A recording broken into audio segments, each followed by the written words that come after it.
paz do nosso Senhor Jesus seja com todos vocês. E hoje é o dia do último capítulo de Gênesis. E é o capítulo número 50. E nós vamos continuar na história de José. E diz assim o texto. José atirou-se sobre seu pai, chorou sobre ele e o beijou. Em seguida, deu ordens aos médicos que estavam ao seu serviço que embalsamassem o seu pai. E os médicos embalsamaram Israel. Levaram 40 dias completos, pois esse era o tempo para o embalsamento. Os egípcios choraram a sua morte durante 70 dias. Gente, eu penso assim.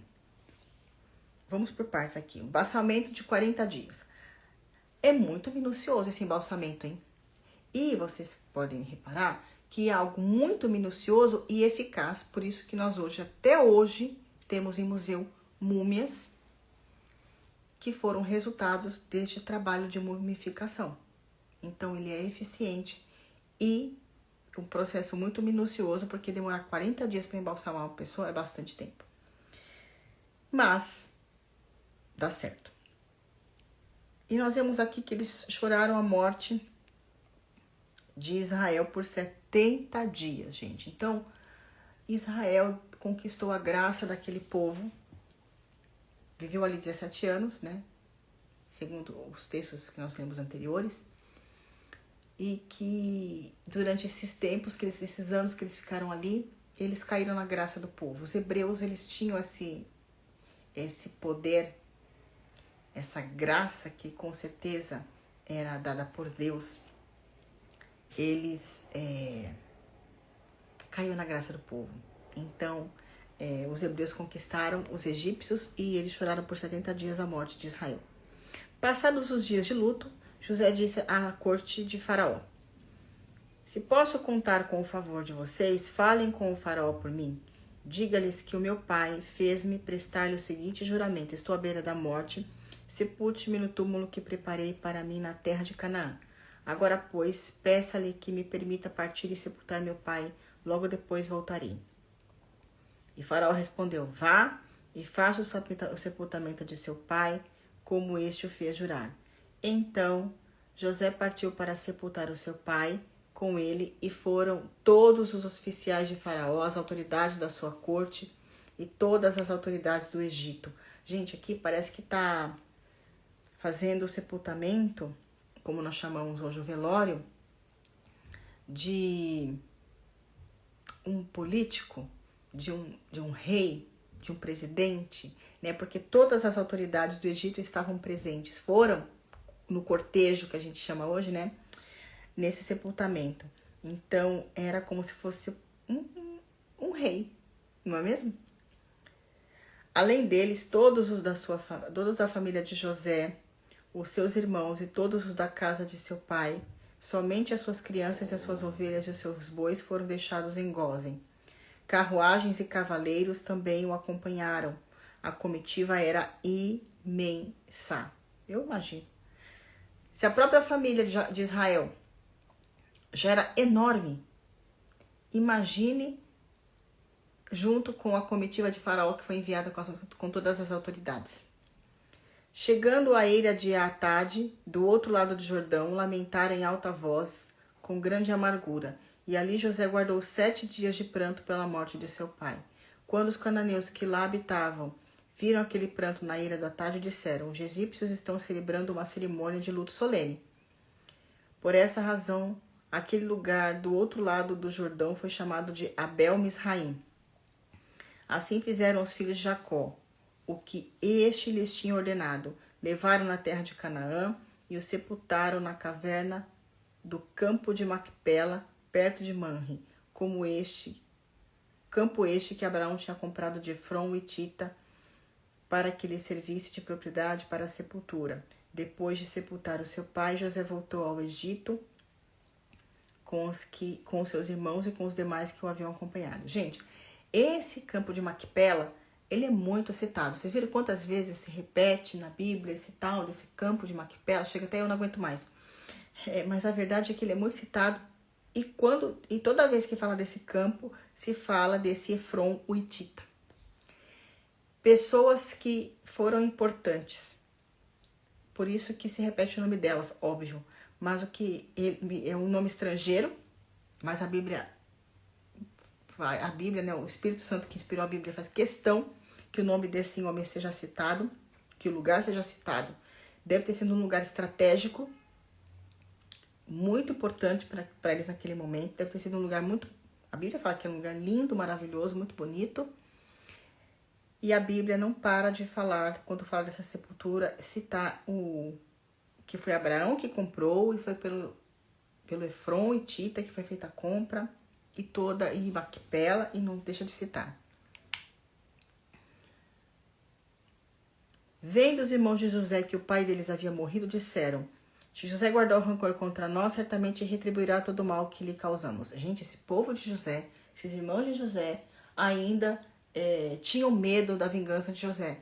Parece que no coração deles, apesar de toda aquilo que José disse para eles, parece que eles pensavam nos seus corações que José ia esperar uma oportunidade para se vingar deles em algum momento, tamanha atrocidade que eles fizeram com o irmão, né, gente?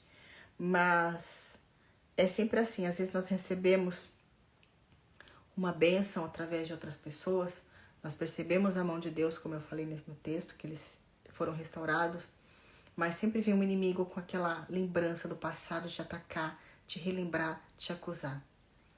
Não deixe isso vir até a sua vida. Algo que foi restaurado por Deus, ele é verdadeiramente restaurado. O inimigo quer mentir para você e dizer não houve restauração. Ele está esperando o momento para poder vir e te atacar. Não acredite. Deus faz tudo de maneira perfeita e completa.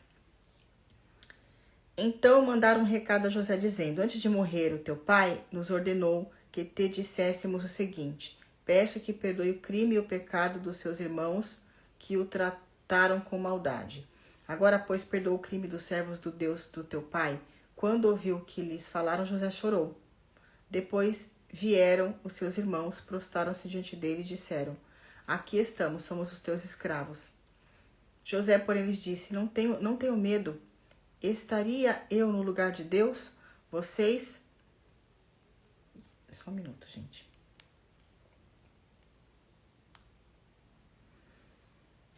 E aí vocês veem que...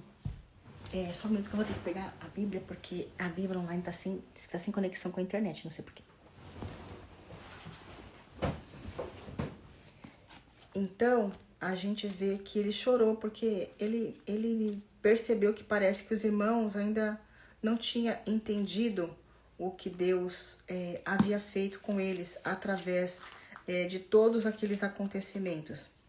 Porque era algo grande, tão maravilhoso, e os irmãos ainda disseram que parece que ele estava esperando uma oportunidade. Bom, vamos ver se eu consigo aqui continuar com vocês. Voltou.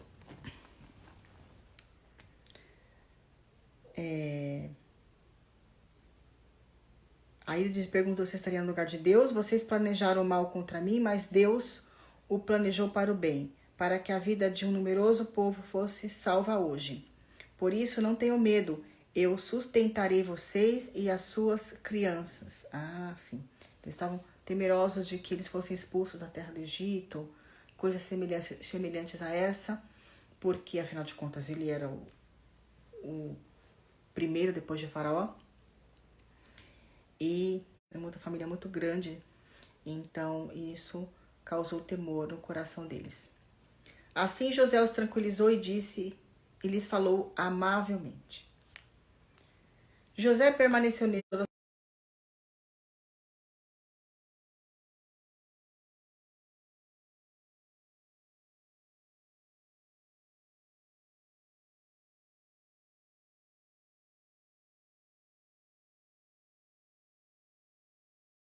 somente virá em auxílio de vocês e os tirará desta terra, levando-os para a terra que jurou a Abraão, a Isaque e a Jacó. José fez que os filhos de Israel lhes prestassem um juramento, dizendo-lhes: Deus certamente virá em auxílio de vocês. Levem, então, os meus ossos daqui. José morreu em idade de 110 anos, depois de embalsamado, foi colocado em um sarcófago no Egito. E a gente sabe que depois que o povo hebreu foi feito escravo no Egito, e depois que Moisés libertou o povo através da forte mão de Deus, eles levaram os ossos de José ao local que ele havia pedido para que fosse levado. E assim nós terminamos o capítulo 50, o último capítulo de Gênesis. Eu espero que você tenha lido comigo. Se você não leu, leia Gênesis. Esse livro é o livro como diz, Gênesis é o princípio. Ele é o livro que traz princípios bíblicos para que nós possamos viver nessa terra em abundância, prosperidade, em paz e alegria no Senhor. Ele é o livro que conta todos os segredos da vida. Que você possa ler com mais atenção, que você possa extrair dele mais revelações do Espírito Santo através dessa leitura, porque é um livro que traz os segredos, as chaves para a nossa vida hoje. Que você faça essa leitura, que esse Deus acompanhe você e o Espírito Santo seja derramado sobre a sua vida em nome de Jesus, e até a próxima.